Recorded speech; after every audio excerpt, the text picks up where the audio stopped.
तपाईहरु शेयर मार्केटमा नयाँ हुनुहुन्छ भने EPS, PE ratio, book value भनेको सुनिरहनु भएको होला। आउनुहोस् यसलाई एकदम सजिलो तरिकाले बुझ्ने कोसिस गरौँ। नमस्कार साथीहरु, तपाईहरुलाई हाम्रो च्यानल मनी म्याप नेपालमा स्वागत छ, जहाँ तपाईहरु IPO अपडेट, शेयर मार्केट सम्बन्धी सम्पूर्ण जानकारी पाउन सक्नुहुन्छ। आजको भिडियोमा हामी EPS, PE रेशियो र बुक भ्यालु भनेको के हो, यो कसरी निकालिन्छ, यसबाट लगानीकर्ताले कसरी फाइदा लिन सक्छन् भनेर बुझाउने प्रयास गर्नेछौँ। आजको भिडियो एकदम महत्त्वपूर्ण रहेको हुनाले अन्तिमसम्म हेर्नुहोला। साथै तपाईहरु हाम्रो च्यानलमा नयाँ हुनुहुन्छ भने सब्स्क्राइब गरी अल नोटिफिकेसन अन गर्न पनि नभुल्नुहोला, किनकि हामी शेयर मार्केट सम्बन्धी यस्तै महत्त्वपूर्ण भिडियोहरू लिएर आउनेछौँ। लौ त साथीहरु, ढिला नगरी आजको विषयवस्तुतर्फ लागौँ। सर्वप्रथम बुझौँ EPS भनेको के हो। EPS अथवा अर्निङ्स पर शेयर भन्नाले कुनै कम्पनीले एक शेयर होल्डरको लागि कति नाफा कमाएको छ भन्ने देखाउँछ। EPS कम्पनीको नाफा र कम्पनीको कुल शेयरको आधारमा गणना गरिन्छ। मानौ एउटा ABC कम्पनीको एक वर्षमा 10 लाख रुपैयाँ नाफा कमायो।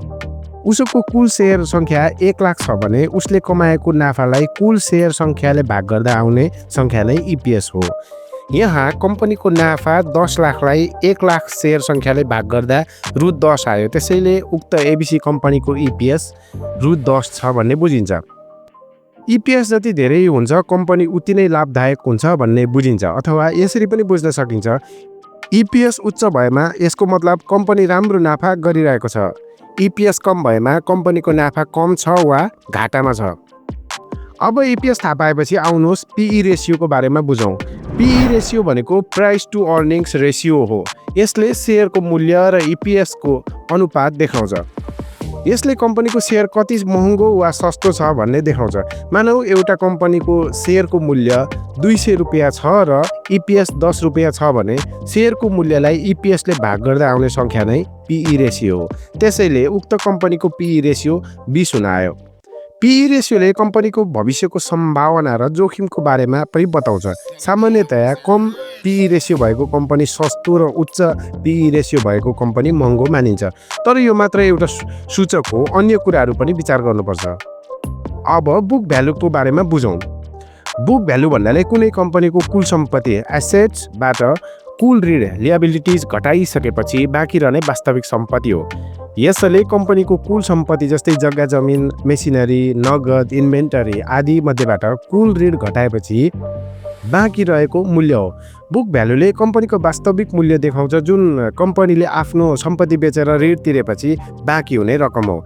यदि तपाईँ प्रति शेयर बुक भ्यालु निकाल्न चाहनुहुन्छ भने कम्पनीको कुल बुक भ्यालुलाई त्यो कम्पनीको कुल शेयर सङ्ख्याले भाग गरेपछि आउने सङ्ख्या नै त्यस कम्पनीको प्रति शेयर बुक भ्यालु भनेर बुझ्न सक्नुहुन्छ। उदाहरणको लागि एउटा कम्पनीको कुल सम्पत्ति 50 लाख रुपियाँ रहेको छ, उसको कुल ऋण 20 लाख रहेको छ र उसँग 1 लाख शेयर सङ्ख्या छ भने कुल सम्पत्ति 50 लाखमा कुल ऋण 20 लाख घटाउँदाखेरि बुक भ्यालु 30 लाख रुपियाँ हुन आयो। त्यसरी नै प्रति शेयर बुक भ्यालु निकाल्न बुक भ्यालु 30 लाखलाई कुल शेयर सङ्ख्या 1 लाखले भाग गर्दा रु 30 आउँछ भने त्यो नै प्रति शेयर बुक भ्यालु हो। यसरी उक्त कम्पनीको प्रति शेयर बुक भ्यालु 30 रुपियाँ भयो। यसको अर्थ कम्पनी बन्द भएमा प्रत्येक शेयर होल्डरलाई 30 रुपियाँ बराबर सम्पत्ति मिल्न सक्छ। साथीहरु, EPS, PE रेशियो र बुक भ्यालुले कम्पनीको वित्तीय अवस्था र शेयरको मूल्याङ्कन गर्न मद्दत गर्छ। EPS ले कम्पनीको नाफा देखाउँछ, PE रेशियोले शेयरको मूल्य र नाफाको अनुपात देखाउँछ र बुक भ्यालुले कम्पनीको आन्तरिक मूल्य देखाउँछ। यी तीनै शब्दहरू लगानीकर्ताका लागि धेरै महत्त्वपूर्ण छन्। यदि तपाईले यो भिडियोबाट केही बुझ्नुभयो भने कृपया लाइक र सब्स्क्राइब गर्न नभुल्नुहोला। भिडियो अन्तिमसम्म हेरिदिनु भएकोमा धेरै धेरै धन्यवाद। आगामी भिडियोमा फेरि भेट्नेछौँ। नमस्कार।